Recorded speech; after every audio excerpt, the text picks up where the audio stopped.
Good evening to everybody. Welcome to another edition of Libertas. This is Tonino Abana. Our guest for tonight is a personal finance expert. He's a professor in the School of Management at Ateneo de Manila University. He's a management graduate from Ateneo and also has a master's degree in entrepreneurship. Pero ang expertise po ng guest natin ngayong gabi is personal finance, yung pagbigay ng advice yung sa mga ordinaryong tao kung paano gamitin ang pera. Kaya ang ating topic for tonight is Usapang Pera. Let's welcome Vince Rapisura. Yes. Good evening, Vince. It's nice to have you on the show. Good evening, Tonino, and thank you for having me here. Paano ba nagsimula itong advocacy mo sa sa social entrepreneurship at saka sa personal finance? Yeah. So, well, una, I started, after graduation in Ateneo, I went into development work, and I gained the experience in terms of providing financial services for the poor and also teaching the lower segments of society on personal finance. Pwede ba magtanong yung mga tao? Pwede ba sila mag-text? Tapos babasahin ko, tatanungin ka nila? Of course, yeah. So kung mag-text kayo, if-flash namin sa screen yan, and then, pero sabihin nyo lang kung taga saan kayo kasi may halaga yun, di ba? So you went into social entrepreneurship, you went to development work, and then you started giving advice to the poor. Right, yeah. So it's actually, during my time, it's unheard of kasi most of my batchmates, we took up management and after graduation, they went to the corporate Yeah, gusto world. nila kumita ng pera kaagad. Yeah. So ikaw, ang ginawa mo, gusto mong turuan yung mga mahihirap kung paano gumamit ng pera. Right, yeah. But in a sense, it was also a tactical sa akin, no? Kasi during college, hindi naman tayo mga cum laude or we're an average student. And sabi ko, if I'm going to go to the corporate world, mukhang alam ko na yung laban na mangyayari doon. So I wanted to make a difference. So I went to the development world kung saan mas kinakailangan yung management na skills na meron ako that time. Okay, so pag-usapan natin ngayon kung anong mga natutunan mo sa pag-advise sa mga mahihirap. Anong number one problema ng mga tinutulungan mo sa yung mga ordinaryong tao? Anong nagiging number one problema nila sa pera? Right. It's really access, no? Access to financial services. No, kasi may misconception na yung mga mahihirap ay hindi marunong mag-save, no? Pero actually, if you take a look at the practice of the poor, magaling sila mag-save, except that the infrastructure, the financial service delivery ay hindi available for them, no? So, for example, ang banks, which is a typical na titignan natin na pagsisavean, they find it intimidating to go to the bank offices. So, yung ginagawa ng grupo namin is we design financial services so that we bring the financial products at their doorstep. So, it's literally barefoot banking. Yan yung tawag namin. Okay, alam mo, naging guest namin dito yung Grameen Bank, tapos dalawang beses, one of the one of the founders of Grameen Bank. And yan din, ang dami pong nag-text dahil yung nga sinasabi nila, kulang ang financial services para sa mahihirap or yung banking for the poor. That's right. And so pumasok kayo doon and kasama doon yung microfinance. Right. At saka So in dealing with them, you mentioned already na nakakapag-save naman sila. Ang problema, wala lang silang access. Pero sa pang-uugali ng tao na may kakulangan sa pera, ano ang mga napansin mo? Oo. Kung very creative ang mga mahihirap, no? That's my yung aking career, yun yung aking laging very consistent na nakikita.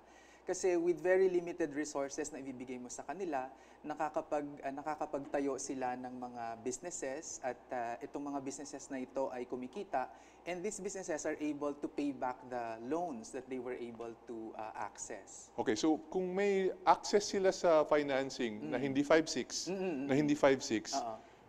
may kakayahan naman sila na magbayad. Yes, oo. Pero yung mga nangungutang ba, alam ba nila kung saan nila ilalagay? Anong mga negosyo, anong mga financial instruments na paglalagyan yung kanilang pera? Right. Yung mga karaniwang binibigyan namin ng loans sa microfinance ay typically yung mga may karanasan na sa negosyo.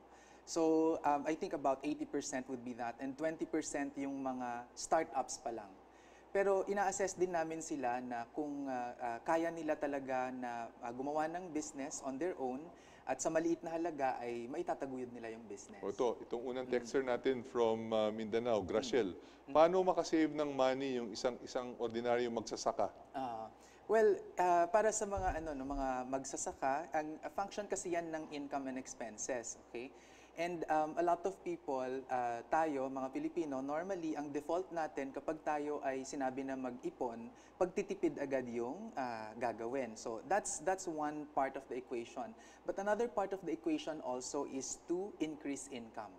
So kung ikaw ay farmer, ang isang magandang paraan siguro dyan ay i-diversify mo yung iyong farm. Don't be dependent on just one kind of crop. I-diversify mo yon. Tapos planuhin mo in such a way na meron kang ani every month or every week, no? That's what we teach our mga sustainable farmers, sustainable agriculture farmers. Para sa ngayon, yung kanilang cash flow coming from the income ay mas frequent. Kasi ang karaniwang mga farmers, ang ginagawa nila ay magtanim ng iisang klase ng Tapos crop. maghihintay. Tapos maghihintay. Okay. At dun sila, tapos nakataya lahat doon. Pero pwede namang i-diversify, no? Kunwari, if you have 1 hectare, you dedicate, say, 1,000 square meters for vegetable farming, for high-value crops, and that will give you the cash flow that will enable you to save. What about taking care of farm animals, baboy, manok? Yes, of course. Magandang rin yan dahil habang naghihintay ka tumutubo, right. Nag-aalaga ka ng hayop na pwede mo ring mapakinabangan. Oo, kasi yung mga dumi din ng mga yan ay pwede rin gamiting fertilizers sa farm. Okay, doon, nagpapasukan na yung mga text messages natin. Itong nagte-text na ito, paano daw mag-invest sa stock market? Saan ba pwedeng mag-invest? Supervisor po ako ng isang gasoline station dito sa Cavite. Ang sweldo ko po kasama ang OT ay nasa 30,000 per month. Wow, okay. So medyo malaki na nga no, yung ating kinikita. Pero for that purpose sa akin, marami pang unang kailangang unahin bago tayo pumasok sa stock market. So unang-una na dito ay kailangan meron tayo munang emergency savings. So the emergency savings should be equivalent to 6 months of your salary or 9 months of your expenses. So kung wala ka nito, para sa akin hindi ka pa handa sa stock market. So dapat nakaipon ka na ng 6 months ng savings mo. Yes. Nakalagay lang sa bangko. Right, oo. So kasi ang una sa investing, lalo na sa stock market, is to practice savings discipline first. So after that, bago ka pumasok sa stock market, dapat meron ka rin munang adequate insurance coverage, no? And yung adequate insurance coverage natin, kapag ikaw ay may dependent, that should be equivalent to about 10 years of your annual salary. And then, kailangan din na napupunuan mo muna yung maximum level sa SSS at sa pag-ibig. These are the government benefits natin, no? Tapos bago pa pumunta sa stock market mismo, mag-practice muna sa tinatawag nating pooled funds, or ito yung mga mutual funds, UITFs. So ito yung mga insurance funds, yung iba, di ba? Yung mga mutual funds and so on. Right, oo. Okay, so marami na tayong natutunan kay Vince. Yung una, sa mga magsasaka, i-maximize natin yung paggamit ng lupa at saka yung paggamit ng oras natin. Pag-alaga ng hayop, pagtanim ng iba pa, huwag kayo mag-iintay lang ng isang crop. Right. Doon naman, marami na nag-text dito. May nag-text galing sa, yung isa guro, yung isa naman galing Mindanao, Panabo. Tinatanong kung ano yung mga pwedeng gawin. Nabanggit yun na yan, yung mga ibang dapat gawin. Kailangan meron kang 6 months of savings bago ka mag-invest sa mga ibang bagay. Right. Para meron kang pang sariling panggastos. Yeah. Magbabanggit natin ngayon yung mga OFW natin. Kasi first time OFW, biglang kumita na malaki. Right, oo. Pinadala lahat ng pera sa Pilipinas, pag uwi, walang ipon. Anong ma-advise mo sa kanila? Yeah, yung sinabi mo, Tonino, no, is actually what I call the newfound wealth shock, na yung mga OFWs natin, pagpunta sa ibang bansa, ay 5 hanggang 7 beses yung inilaki ng kanilang kinikita, at hindi nila ma-manage yun ng mabuti.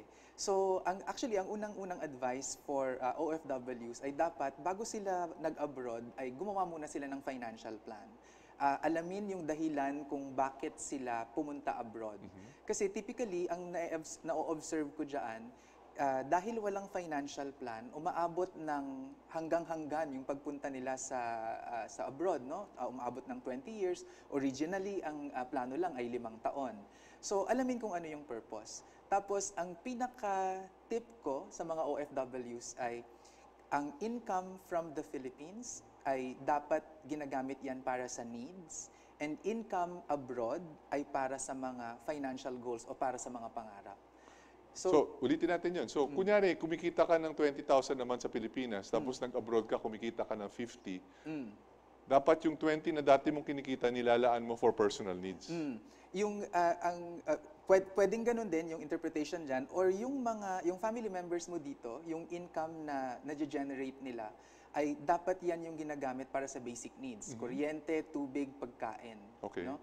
Tapos saka yung pag-aaral. So, pag-aaral mukhang sa abroad yan. Okay, Typically kasi kung college, ganyan. No? So, yung sa income abroad naman, yun yung pampagawa ng bahay, pangpatayo ng negosyo, pangpaaral sa anak, ganyan. So, yun yung pinapagawa namin. Ang daming nagtatanong dito, halos pare-pareho naman yung mga tanong, yung paano magkaroon ng savings, one from Tawi-Tawi. So, ang nakababasa ko dito sa mga text messages, parang hirap sila magkaroon ng savings. Right. So, paano ba yun? Paano? Ano bang advice mo sa mga ganyan? Yeah. So, ang una nilang tanggalin sa isip nila ay mahirap mag-save.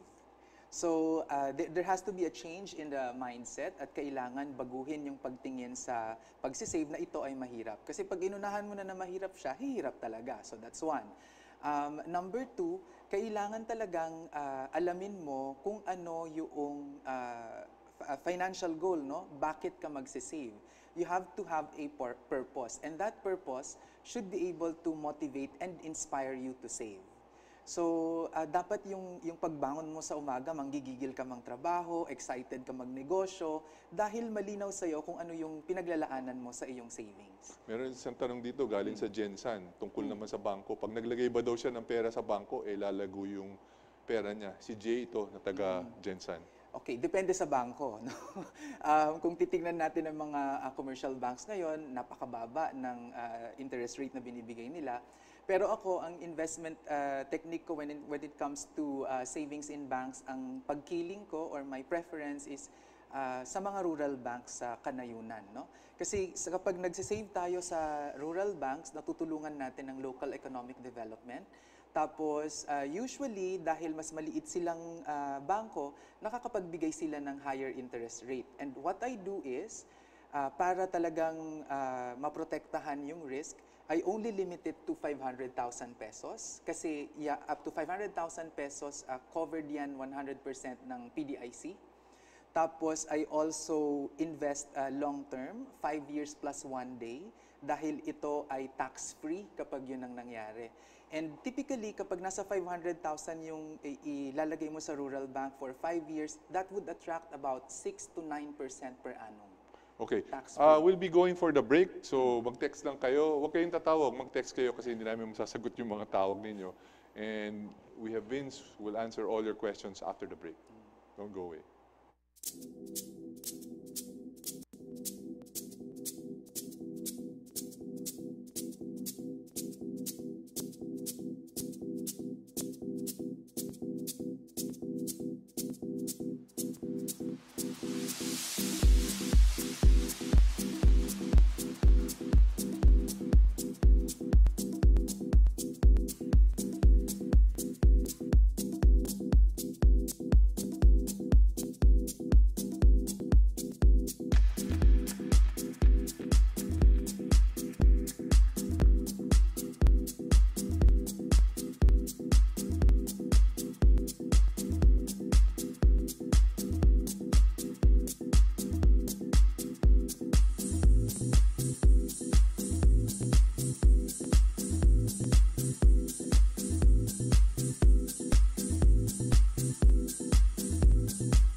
Welcome back to Libertas. This is Tonino Abana with our special guest, personal finance expert, Vince Rapisura. Ito siguro kamag-anak mo to kasi galing, nag-text from Mindanao, Municipality of Quitaw-Quitaw, Province of Bukidnon. Rodito Rapisura, former mayor and presently municipal administrator. Tanong, paano natin matutulungan ang mga magsasaka na pag dumadami ang produce namin, ang tendency nagiging mababa yung buying price, kaya hindi kami umaasenso? Right, no? In fact, yung tawag namin sa problemang yan is a subsector level program, no? Kasi pare-pareho tayo ng tinatanim at sa economics talaga, alam natin na kapag mataas ang supply, mababa ang presyo. That's why ang panglaban po talaga dyan ay diversification. So ang kailangan nyo pong gawin ay mag-usap-usap lahat ng mga magsasaka at magkaisa na mag-rotate ng itatanim na pananim, no, doon sa area ninyo.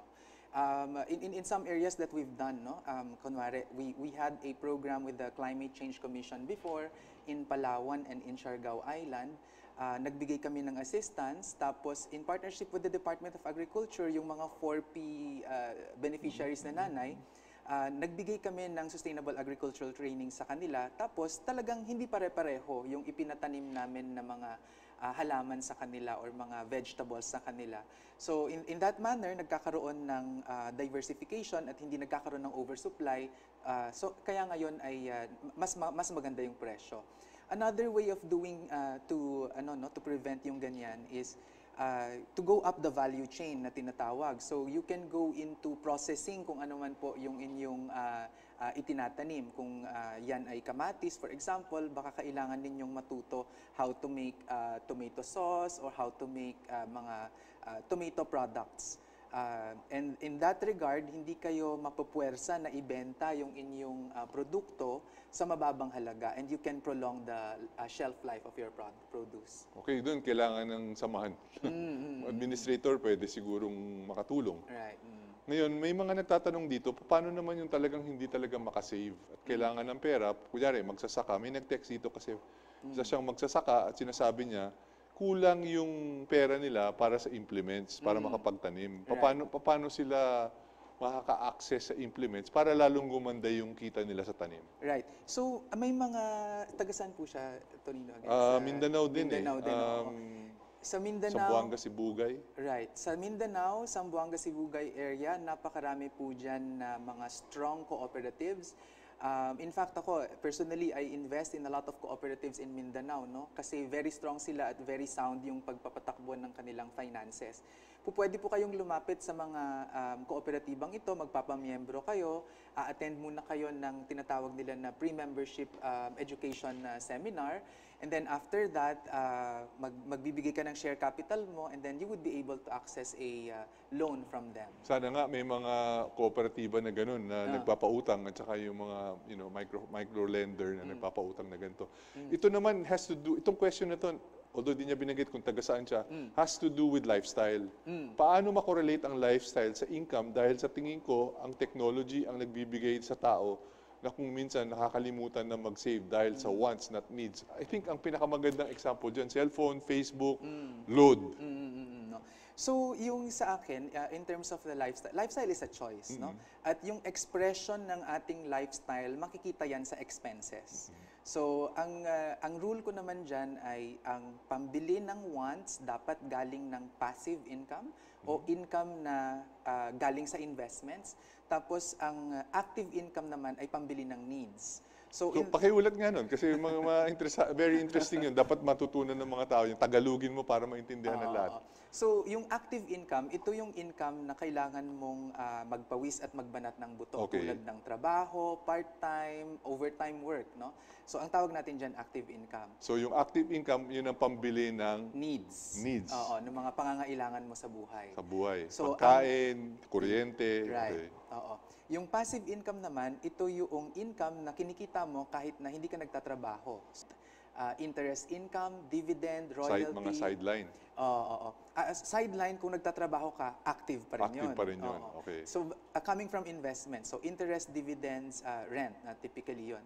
So, kapag ikaw ay may iPhone, for example, sa akin, meron yang need portion at merong want portion. Okay. So, the need portion there is you can communicate, makakapag-text, makakapag-internet, makakatawag. Tapos, ang one portion ay, siyempre, masarap yung feeling na meron kang iPhone. At that's not necessarily bad. Pero, kailangan i-finance mo, no? So, for example, yung iPhone natin ay worth 50,000 pesos. So, kailangan nating i-deconstruct yun at tignan natin magkano ba yung need portion dyan at magkano yung want portion. So, kung bibili tayo ng telepono na makakatawag, makaka-internet, makaka-text tayo, siguro sabihin natin nasa 10,000 pesos yon. So, that is the need portion. At ang pambili mo dyan, active income. If you want to buy the iPhone, so 50,000 yon, 50 minus 10,000, 40,000 dapat yung passive income. Ayun. Kung walang 40,000 income na nanggaling sa rent, interest, dividend, pension, royalty, or capital gains, which are your 6 kinds of passive income, walang karapatang mag-iPhone. Okay. So, yan. Nadinig ninyo yan, ha? Actually, ako exposed din ako doon sa mga OFWs. Pagka yung mister na sa abroad, ang tinitingnan ko kagad yung cellphone ng misis. Pag nakita mo na yung cellphone ng misis napakamahal, alam mo nang hindi nag-iipon yun.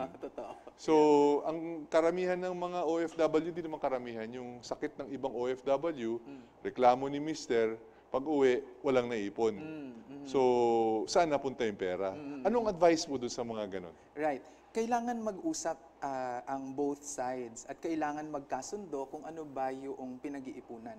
Kasi ang gusto naman talaga natin, reunification, reintegration, di ba? Parang ako, pag nagtitrain nga ako abroad, ang lagi kong sinasabi sa kanila, talaga, kaya nyo na once, 1 month out of 12 months nyo lang kasama yung asawa nyo and you've been doing this for 10 years, 15 years, 20 years already. At niloloko ko nga sila, mag-asawa pa ba yung touring ninyo pag ganyan, no? So, kailangan mag-usap at magkasundo yung pamilya, ano ba talaga yung dahilan kung bakit sila nag-abroad, and everyone should contribute to that goal. Kung malinaw sa lahat kung ano yung dahilan na yon at ano yung contribution ng bawat isa, mapapabilis. Paano yung guilt trip ng tatay o nanay na sa abroad? Di nakikita yung anak, tapos naglambing, Dad, bili mo naman ako ng iPhone 20, kung may 20 na. 100,000. Dahil nasa abroad siya, hindi niya nakikita yung anak niya, pagbibigyan niya. Right. Pero dapat hindi. Madalas ko ngang na-encounter yan, no? And that is what I call false love. False love, yan. Pakinggan niyo yan, false love. Sige. So yan yung parang ipinapakita mo, yung ine-express mo, yung pagmamahal mo sa pamamagitan ng makamundong bagay para sa akin yun, no? That's material things. Pero ang dapat na pinapractice natin, lalo na sa mga OFWs, yan po yung tinatawag ko na tough love. Okay? So, it's false love versus tough love. So, ngayon, kung gagawin mo yung tough love, mas lilinaw kung ano yung pinaglalaanan nyo ng pera at masusolusyonan yung problema kasi mapapabilis yung pag-uwi sa Pilipinas at yun, dun mo ma-express talaga yung mas ma-express yung pagmamahal pag magkasama na. So yun, yung tough love at saka yung fake love.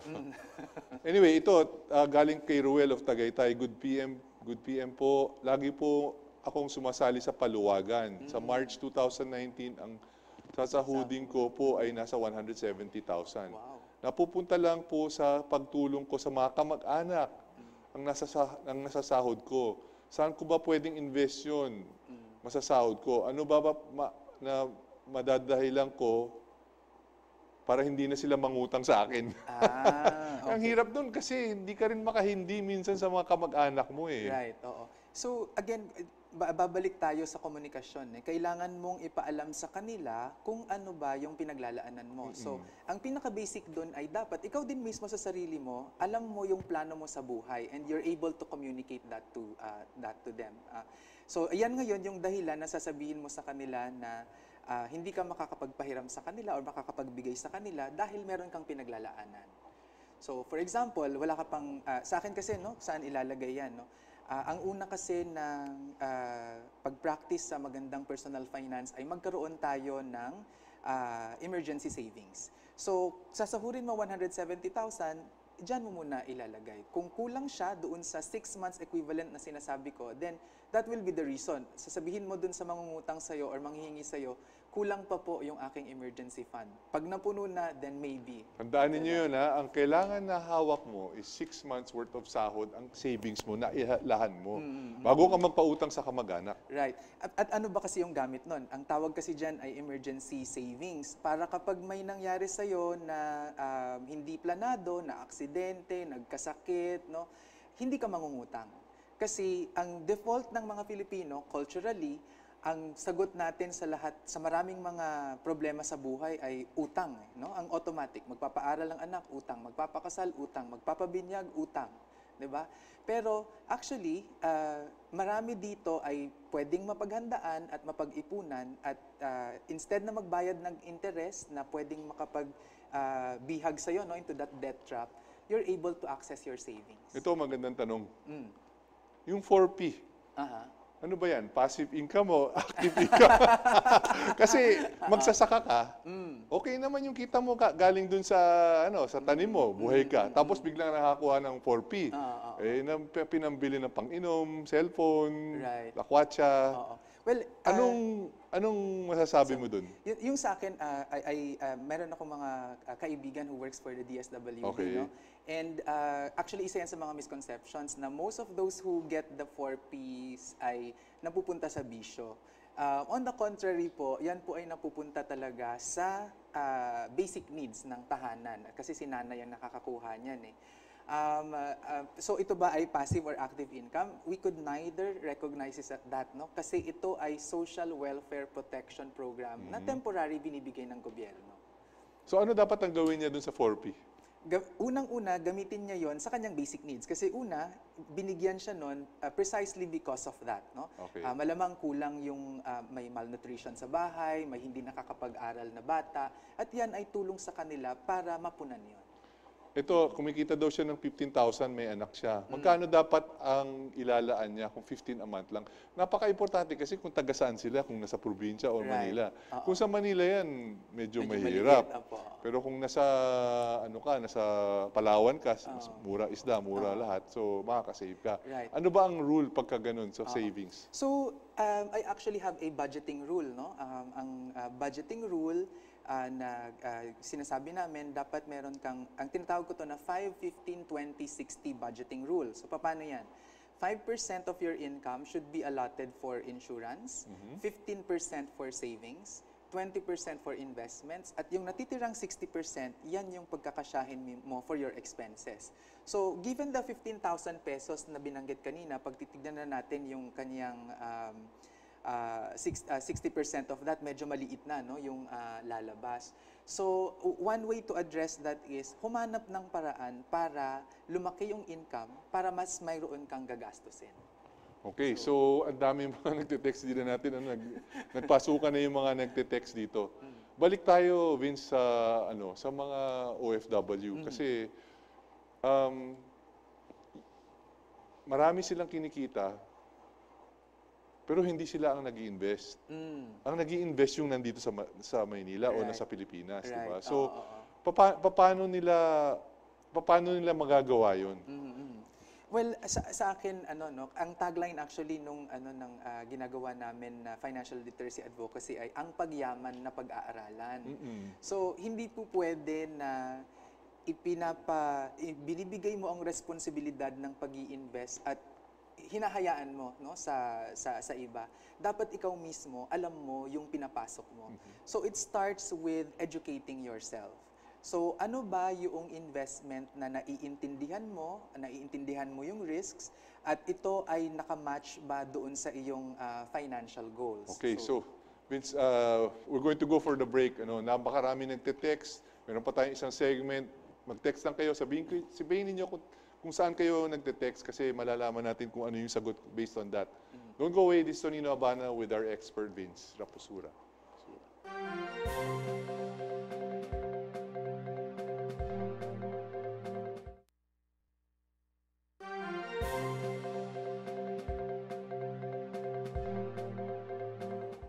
Good evening to everybody. Welcome back to Libertas with our special guest, personal finance expert and social entrepreneur, Vince Rapisura. Ang dami nagte-text. Ito sagot, banggitin na rin natin, ito taga-Albay. What if the 4Ps beneficiaries, can it be used for something else, like diversified farming? And ang aking question is 4Ps the solution? Diba? Or can it be used for something else? Kasi napakalawak ng pondo eh. Yung sa 4Ps, sa atin yan ay pang-augment doon sa kakulangan sa income ng mga mahihirap, no? So, Sa atin, I think the 4Ps is designed na may liberty yung mga tatanggap nito kung saan nila ito gagamitin. Pero in fact, if you take a look at the program ng 4Ps, no, alam ko mayroong training na pinagdadaanan muna yung mga nanay before na makatanggap sila ng 4Ps. At isa sa ina-encourage na paggagamitan nila ng kanilang matatanggap sa 4Ps ay pwede nila itong gamitin sa pangnegosyo, no? Aside from using it sa mga basic needs nila. Ito, very common ito among all our mga kababayan from Ormoc. Yung husband niya nasa Manila. Yung asawa nasa Ormoc, may 2 anak, nagpapadala ng 6,000 every month. Every 15 days. Okay, 2 anak niya. Paano mapagkakasya yun? Kasi yun nga, 6,000 every 15 days lang sa Ormoc. Right. So, kung base sa tinatanong niya, no, ay parang kulang yung 12,000 a month. So kung yung asawa lang, yung husband lang yung nagtatrabaho, pwede naman i-augment yung income na yon, at si nanay ay pwede ring magtrabaho para magkaroon ng additional income. Kasi yun nga yun yung sinasabi ko na ang pagtitipid kasi ang default na iniisip ng mga tao. Pero alam nating mahirap yon, no? Para sa akin, wala pa akong nakita at nakilala na nag-enjoy magtipid, no? So, para sa akin ay parang pinapahirapan natin yung sarili natin kapag nagtitipid tayo. Okay magtipid, pero another way of looking at it also is to increase your income. So, base sa sinabi sa akin ngayon ay si tatay lang yung nagtatrabaho, baka pwedeng kumuha ng part-time work si nanay, pangdagdag na sa kinikita nila. Okay, so ang sagot ni Vince doon, kung may pagkakataon kumita kayo, nasa probinsya kayo, huwag naman kayong aasa lang doon sa pinapadala ng asawa ninyo. Right, oo. Pwede kayong mag-alaga ng manok, pwede kayong magtanim, pwede kayong magbenta sa palengke, di ba? Yeah, totoo. Ito naman, very interesting question from an 18-year-old. Nagpapadala daw ng budget yung kanyang nanay o tatay galing sa abroad, OFW. Kaso, hindi daw niya ma-save kasi laging nauubos niya. Ano dapat ang gawin niya? Unang-una ay, tingnan niyo muna, i-assess yung sarili niya, saan ba napupunta yung gastos. Yung gastos. At saka, titignan niya doon alin yung needs, alin yung wants, tapos kailangang disiplinahin yung sarili, no? Ito ay 18 years old na siya, nasa edad na yan eh. So dapat ay at this point tinuturuan na natin yung sarili natin maging responsable on our own, no? So pero maganda yung kanyang pagtatanong at mukhang naghahanap ng guidance. Oo, naghahanap ng guidance. Ang una kong titignan diyan yung cellphone niya. Kung mahal yung cellphone niya, hindi mo kailangan ng ganyan lahat, di ba? Kasi pamporma yun. At saka yung mga ibang bagay na hindi kailangan, wag na natin mag-ipon din kayo. Ito, magandang question ito. Nais daw niyang magpakasal next year from Binyan, si Eugene, from Binyan, Laguna. Kumikita siya ng 15,000 a month. So, ano dapat ang gawin niya? Paano yun? Budget ba? Pangpakasal? Budget pakasal, Oo. Sa akin, no, kung ang pangpakasal ay kukunin nyo, ay uutangin ninyo, I think inuumpisahan nyong mag-asawa at the wrong foot or at the wrong step, no? Yung inyong relasyon, buhay mag-asawa. So, para sa akin, walang masama kung tayo ay sasama sa kasalang bayan, no? Or pumunta sa huwes at magpakasal. Ang mas mahalaga ay yung relationship ninyong mag-asawa, yung pagmamahalan nyo, kaysa sa mabaon kayo sa utang dahil sa kasal. So, ang aral doon, huwag kayong mangungutang para magpakasal. Totoo, yes. Kung hindi nyo kaya magpakasal, kasalang bayan na lang kayo. O kaya, magpakasal sa huwes, di ba? Oo. Kasi pag nagpapakasal kayo, kayo naman kinakasal, di nyo naman kailangan libre lahat ng mga kamag-anak ninyo. Totoo. Tapos sila lang kakain, tapos kayo maghihirap. Oo. Siguro ang pag-isipan nyo din, yung kung magkakaanak ka agad. Oo. Kasi yung iba, ang ginagawa nila ay mangungutang sila in the hope na mababawi daw nila yung ginastos pang pakasal. Hindi galing sa nangyayari ninong yun nga, hindi siya nangyayari. Hindi So, nangyayari yun. you really have to make it very, very simple. At ang simplest ay magpakasal. Magpa-schedule sa simbahan o kaya sa munisipyo. Ito magandang tanong. How would you consider GSIS and Pag-ibig and maybe SSS? Is that considered savings? Yes, actually, ang Pag-ibig po, yan ang ating National Savings and Housing Program, no, for the government. And actually tomorrow we will be having a MOA signing with my organization kay Pag-ibig, no? Kasi sa mga clients namin, sa microfinance clients namin, napababa namin yung contribution from 200 to 20 pesos lang. Pero yun, ang purpose nito ay for retirement. Yung SSS naman ay napaka-importante din yan. Alam natin na maraming mga questions about the sustainability of the fund. Pero para sa akin, responsibilidad natin na mag-contribute pa rin doon sa fund dahil ang pension ay nag-work siya sa contribution natin ngayon at saka doon sa kinikita ng fund mismo. Lahat ng mga pinapasok ninyo sa GSIS, sa Pag-ibig, sa SSS, makukuha niyo yan pag-retire ninyo. Right, oo. At saka naiuutang nyo rin yan. Pwede nyo rin utangin yan for emergency loans. Karamihan na nagtatanong is paano mag-invest, paano mag-save. Karamihan, halos lahat yun. Pero siguro ang gusto ko tanungin sa iyo is anong klaseng disiplina dapat meron ng isang tao para makapag-save? Anong attitude dapat? Yeah, well, ang unang-una, kailangan kilalanin yung sarili at maging komportable, no? At kilala mo kung sino ka, na hindi mo kailangang patunayan yung sarili mo sa ibang tao dahil gagastos ka para dyan, no? So kung kilala mo yung sarili mo, you don't have to prove yourself to anyone and that will enable you to save. Ito, medyo mabigat ang problema nito. Anong ibig sabihin ng investment? Well, basic lang naman yan, no? Ang investment ay isang bagay na tayo ay magbibigay ng pera in the hope na makakakuha tayo ng kita out of that. Okay. Okay. Ang hindi pa natatanong dito is, gusto natin mag-save, pero baon sila sa utang. Okay. So, paano nila iaahon nila yung sa sarili nila galing sa pagkakautang? Right, oo. Actually, madalas yan tanungin sa akin, Tonino. At ang suggestion ko dyan ay pagsabayin. And what do I mean by that? Kapag kasi ang ginawa mo ay purely na babayaran mo yung utang, para bang parusa sa sarili na bumabangon ka araw-araw para magbayad ng utang. And it's not a very good feeling. Kung on the other extreme naman, kung papabayaan mo yung utang mo at saka magsisave ka for yourself, ay mawawalan ka ng word of honor, hindi ka pagkakatiwalaan ng mga tao. So pagsasabayin mo siya, magsisave ka unti-unti for yourself, tapos magbabayad ka rin unti-unti. At kausapin mo yung pinagkakautangan mo at sabihin mo sa kanya na nahihirapan ka ng magbayad, ito yung kaya kong bayaran. Kung gusto mong mabayaran ko yan, ito yung terms na kailangan ko. Isang tanong, yung bang 5-6 magagamit mo pala ba yan sa negosyo para kumita ka? Para sa akin, napakataas, no, napakataas ng interest. Oo. Para sa akin, hindi talaga. Mahirap yun. And doon naman mabalik tayo doon sa mga OFWs, ano. A lot of it is really communication between the husband and the wife. And kasi ang nangyayari dyan is hindi nila napag-uusapan kung saan ipaglalaan yung pera.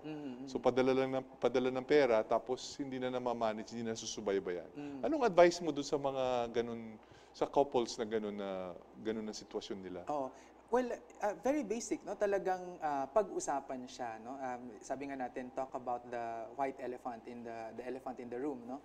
And yun, maging tapat sa isa't isa, tapos dapat nagmamatch, meron pa rin kayong pagkakasundo kung yung bang mga goals ninyo sa buhay, prioridad ninyo sa buhay, ay pareho pa rin. Ito, medyo mabigat ang problema. Paano daw kung hindi nagpapadala ng pera yung lalaking nasa abroad? Medyo hindi na yata masasagot ni Vincent. Oo, personal na po ito. Oo, pero may nangyayari talagang ganun eh.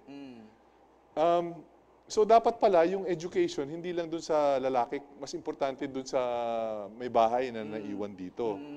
And can you advise them, ano ba yung mga prinsipyo na dapat nilang sinusunod sa paghawak ng pera? Oo. So ang unang-unang prinsipyo na kailangan lang tignan ay yung pera ay kasangkapan lang yan, no? Hindi yan, it's just a tool, hindi siya yung goal. Kasi maraming mga tao lumalapit sa akin, yan yung tanong parate. Ang tanong nila sa akin ay, paano ba dumami yung pera ko?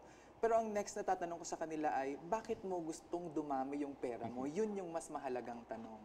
So, and pag alam mo yun, then you can just use money as a tool towards that end. So, dapat alam mo yung goal mo.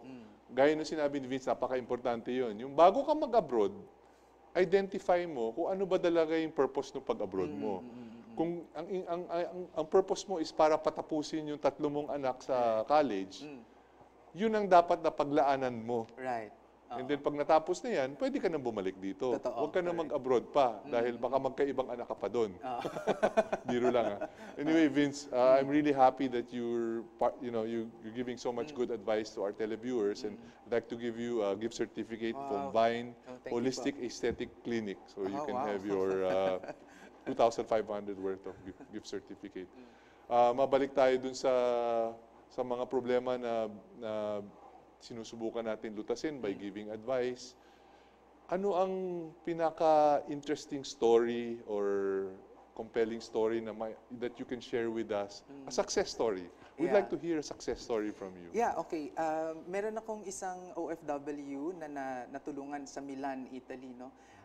Sa trainings namin, pagpunta namin doon, actually si Emerjon Regala ang pangalan niya. And si Emerjon, ang sabi niya sa akin ay hindi siya makapaghanap ng maayos na trabaho sa Italy dahil hindi siya nakatapos ng kanyang pag-aaral. Kailangan niyang magkaroon ng degree para makakuha ng maayos na trabaho sa Italy. At ang nangyari niyan, I told him na, alam mo, actually, pwede kang kumuha sa Open University at mag-aral ka online so you can have your degree. And every year na bumabalik ako doon, binabalitaan na ako na first year siya, tapos na niya ang second year, third year, and finally, October 2017, graduate siya sa University of the Philippines Open University. Wow, congratulations.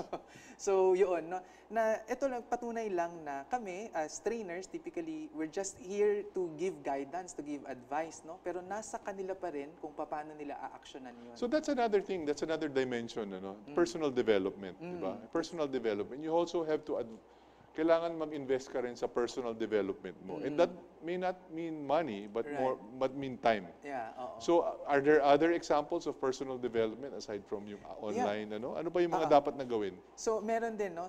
Again, in Italy, kasi dyan nagsimula yung programa namin na training sa finance. Reklamo naman sa akin dati ay, sabi nila, ay, sir, hindi kasi kami makakuha ng maayos na trabaho dito sa Italy dahil kailangan mag-Italian. So, sabi ko, hinihantay niyo pa pala lahat na mag-Tagalog para sa'yo, ang buong Italy, no? So, hindi naman tama yun, sabi ko. Kailangan mag-aral mag-Italian. Correct. So, right there and then, ang sabi ko, so after this financial literacy training natin, mag-enroll kayo ng qualification to get the certificate na you speak the local language.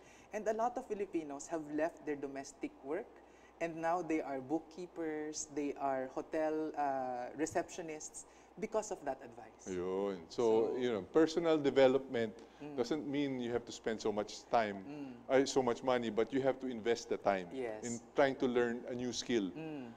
Napakabilis ng oras, Vince. Ang dami pa rin nagte-text dito. So, banggitin mo na kung saan ka pwede nilang kontakin kasi hanggang bukas may magte-text pa rin dito sa akin. Right, oo. So, meron po akong Facebook page. Ang Facebook page ko is also my name. It's Vince Rapisura at steadily growing po ang ating following doon.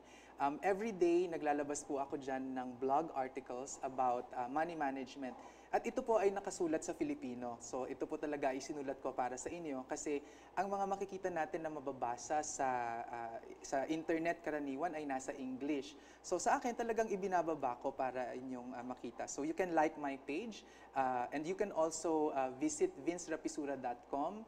At you can also take a look at our... Pwede ba sila mag-message sa'yo doon? Of course. Okay, doon na kayo mag-message, ha? Oo. Vince Rapisura sa Facebook. Opo. And then, meron din kaming YouTube channel. Ang pangalan niya ay Usapang Pera. And weekly, we give videos tungkol sa money management. Okay. Thank you so much, Vince, for being our guest. Marami kang natulungan ngayong araw, ngayong gabing ito. Salamat And din. sa lahat ng nanonood, makinig kayo.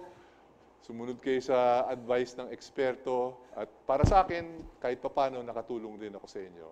Thank you so much. This is Tonino Abana of Libertas signing off.